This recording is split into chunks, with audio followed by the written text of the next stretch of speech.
Well, first of all, thank you very much to Radio Kent for focusing on this on World Mental Health Day. It's really important that we all recognise the stresses and strains that people who are mentally unwell are suffering. And I agree with lots of the things that Dr. Sarah Jarvis said. The short answer to your question is too long. Right. Very often I've heard of young people waiting 6 months, even up to a year. And of course, one of the things about being mentally unwell is that actually it takes courage to admit that you're mentally unwell. And mental ill health can be mistaken for other things and even dismissed. So by the time somebody is ready to acknowledge that they need help, we should have that help there ready for them. And I'm afraid for many children and young people, and of course their families who are worried about them, that's not in place. I absolutely acknowledge what Sarah Jarvis said about mental health practitioners being very skilled. Of course they are. It does take a long time to train people. But if that's the case, we've got to have a strategy in place for making that happen. We have.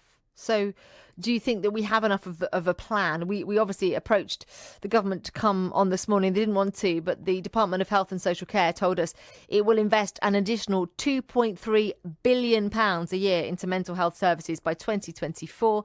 It also says it's provided funding to more than 100 suicide prevention charities and strengthened support in schools. I greatly appreciate the work that's done in the voluntary sector and in schools towards mental well-being. One of the things that I do worry about is not all of that help, or in fact hardly any of it, is specialist help. And that can lead to misdiagnosis, which is troubling and actually can make people sicker than they otherwise would have been if they'd got a diagnosis more quickly. But schools and the voluntary sector have got a really important role to play. What Labour would like to see is a mental health hub in every town. That's a commitment that we've made. Mm-hmm. And as somebody who's a health spokes for Medway Council, I think it's really important for there to be a mental health practitioner, perhaps not in every GP surgery, but certainly in every primary care network, every group of GP surgeries. Because one of the things about mental well-being and mental health is that it isn't really still seen on a par with physical illness. And I think if at the point that someone feels they need to go to a GP, they can see a specialist practitioner quickly who's part of those familiar surroundings, it makes them feel that their condition is taken seriously and that help will definitely be available.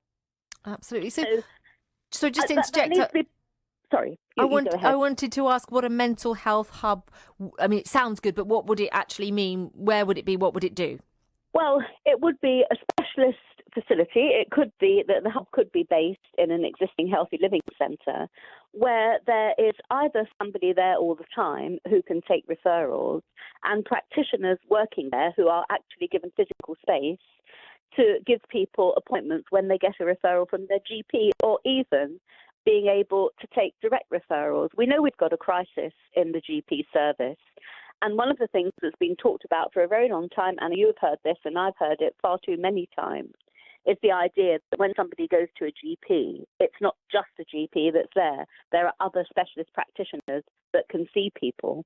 And mental health is one of those services that we need to have in the community very quickly available. So when we're doing workforce planning and the Integrated Care Board, the commissioners of health, this needs to be a priority for them. I know that it is, and I know that there are lots of people working in mental health who are working very hard. There definitely aren't enough of them. A training and recruitment process that's incentivized is a really important part of that. But we can't wait for it to happen. You know, when we're talking about services like this, we never want to be starting from here.